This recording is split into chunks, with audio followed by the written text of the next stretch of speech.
Well, it's simple. I think you got to give Coach Gundy and his group credit. They kicked their butts. You got to be able to run the football when you get inside 5, and you got to tackle when they turn up and on. So, I mean, that was probably an easier game for me to have a definition of it as I've had in a while. It's been a long time in 19 years I've been here where we got kick butts kicked at home. That was one of them. So.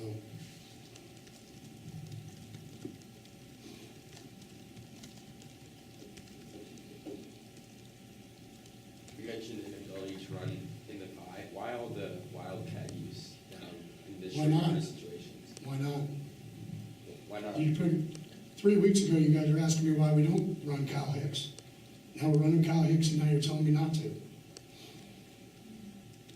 You should be a coach. What about the execution? I mean, the first time the pass was there, it just didn't get there. I mean, I'm not saying it was bad. I mean, what do you think of the execution on those? Well, obviously on the run, they're going to come off the edges. So obviously, we didn't complete it. In the one leg? I'm not sure I would have called it. But that's not what my job is. Gary, did you have an indication your guys might not? No, I mean, I don't know how much it was us or how much it was them. That's 2 weeks in a row. We played 2 really good football teams, West Virginia and Oklahoma State on off weeks, and scored 6 and 10. Defensively for a half, we played, I think, pretty good. We did in the second half. A little bit, I think, hurt them a little bit because we get down there, we don't score. You got to get some enthusiasm, but it's our job.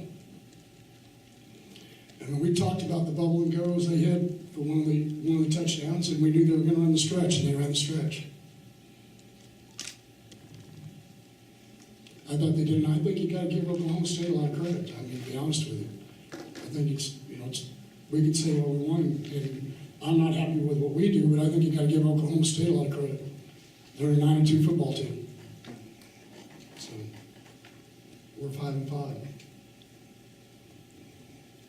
I mean, I don't think there's, like I told them down there, I'm not even mad. I mean, I'm embarrassed for them because we got our butt kicked.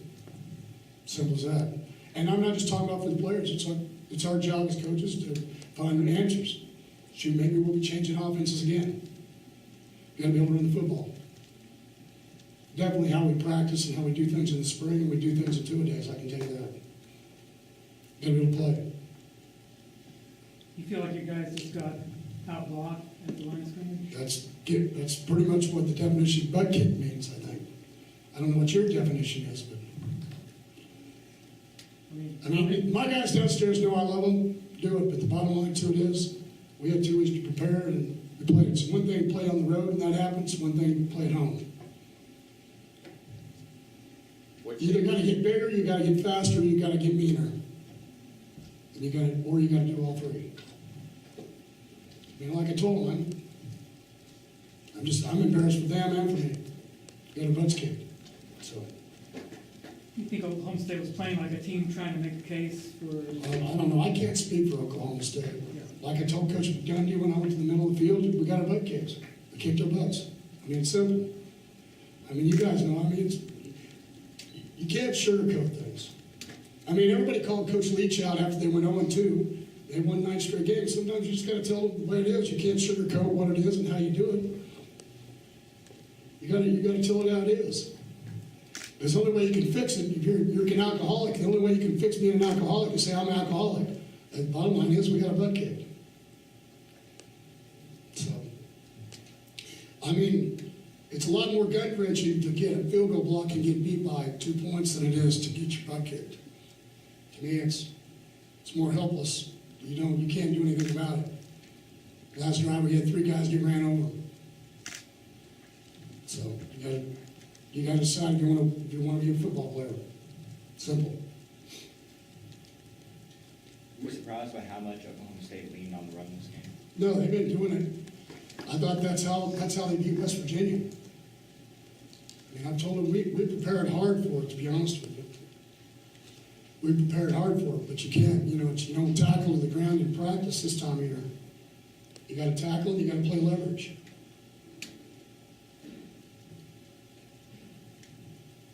But you know, we had the first 3 third longs in the first, even on the first drive. We don't cover the back. A penalty within the first half. We had a pass interference penalty, all on 3rd and 10s. I mean, there's 3 third and longs. And then we had them on the last drive of the game. One of the last drive of the game, where we had them 3rd and 10 or 3rd and 12, and we missed 2 or 3 tackles. I mean, it was good coverage. We're playing over the top. We made them throw what we wanted to. We made them check down, and then you rally and you go tackle. You got to go tackle. I mean, it's simple. I mean, there's no way you can look at it any differently and do it. I mean, and that happened more than 2 or 3 times. So. Now you get ready to go. You got Texas and you got Kansas State. Kansas State, last time I looked, was getting after Baylor. So I mean, we got 2 good football teams left to play. You want to win both of them, but you got to win one if you want to get to a bowl. And that's why I said after the Baylor game, I'm not getting any higher than I was before the Baylor game. It's right here. We hadn't arrived. We're still young. We still got to grow up. We still got to do the things we need to do.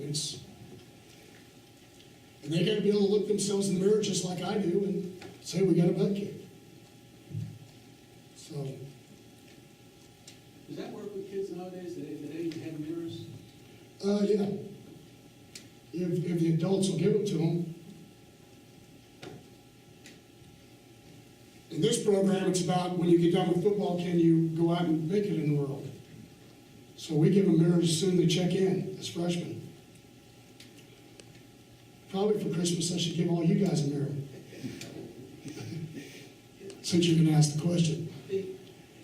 I guess what I meant was... Now, I want to just sit back up. So see how a veteran guy said, he asked the question, could have put me on the spot, but it still was very tactical, so I appreciate it. It was awesome. With 2 games left, the football players nowadays, college student athletes, are they motivated by the idea of just becoming bowl eligible? Well, it's a lot more than bowl eligible. I mean, you get per diem, you get bowl gifts, you stay in school for a month, you eat better a lot of times. I mean, there's a lot of things that go along with going to a bowl game, to be honest with you. But it says, well, you went 15 practices for your freshman. Well, yeah, but some of my guys, it's better they stay here than go home. So, I mean, that's what I told them. Going to bowl games is a way of life. It's not just about going to a bowl game. It's a way of life. And you want to finish because, as I told them, the good news, we only have 7 or 8 seniors. The bad news, we only have 7 or 8 seniors. You got to grow up, or it's not going to change next year. You got to grow up. So, or we got to do a better job of recruiting guys that can grow up. We've been together, all of you guys, we've been together, most of you, for a long time.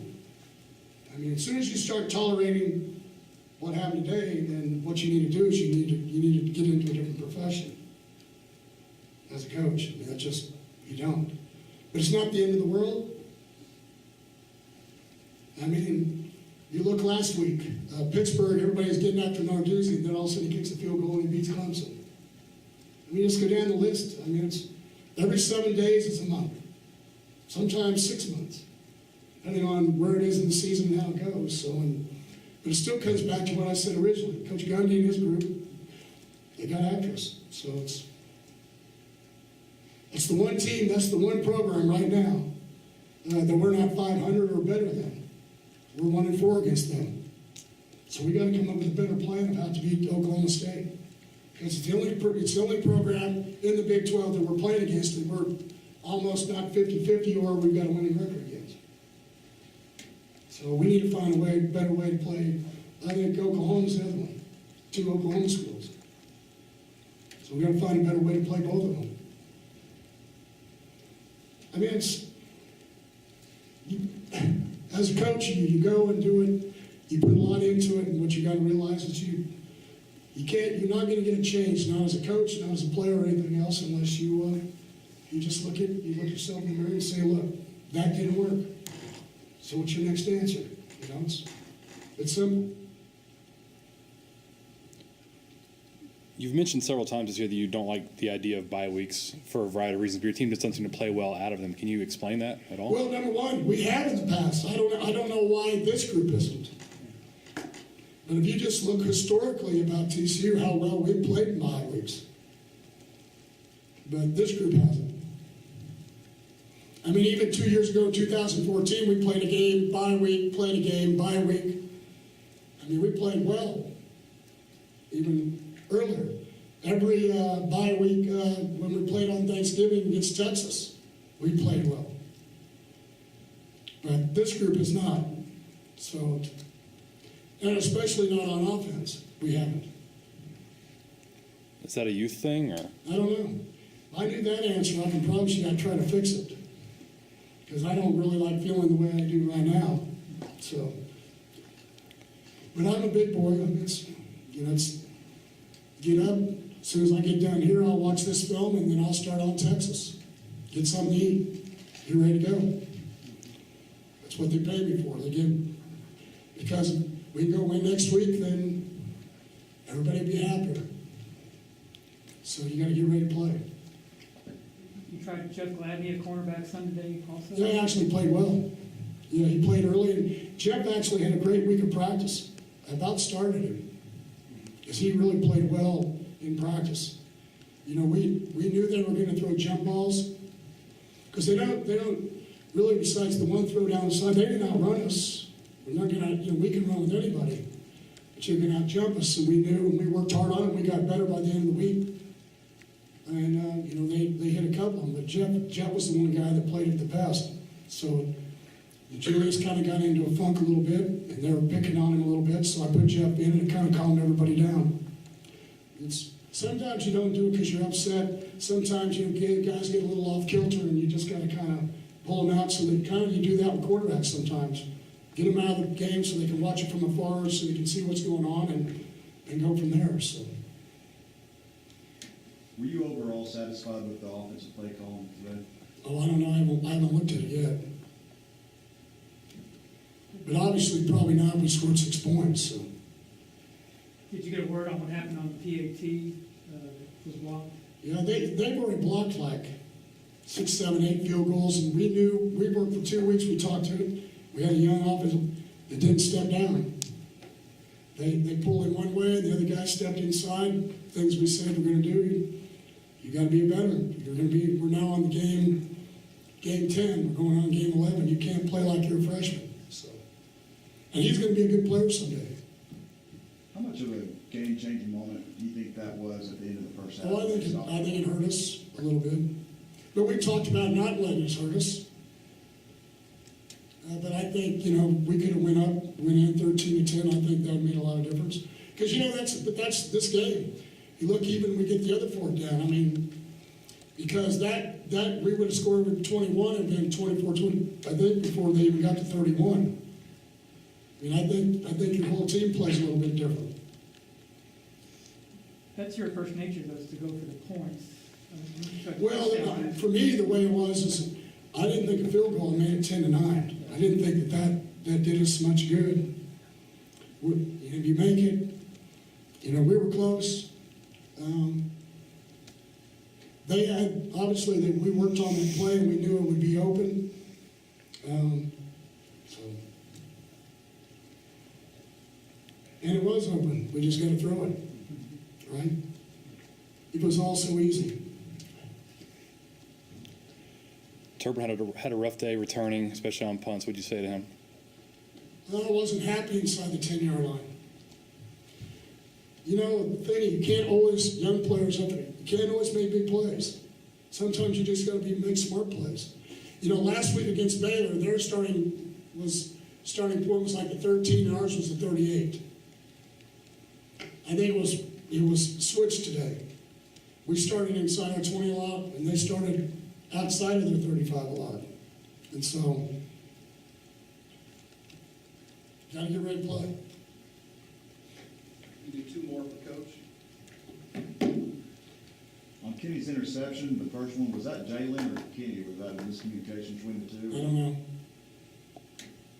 I didn't see it. I was just calling defense at that point. Final question?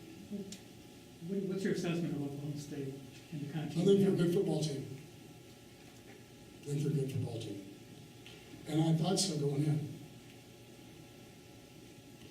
I mean, they've really kind of been on a roll the last 4 or 5. I mean, how many, they won 7 straight now? Yeah. I mean, they've been on a roll. And you know, that's what happens to teams that you know, Kansas State had a beat, but you get it and you find a way to win. They've won a couple close games, and those kind of games make you stronger. And you know, and then pretty soon, then you start getting a little bit of attitude about the whole situation, and then all of a sudden they're going, and they are. So it'll be a good game next week, or 2 weeks, whenever they play.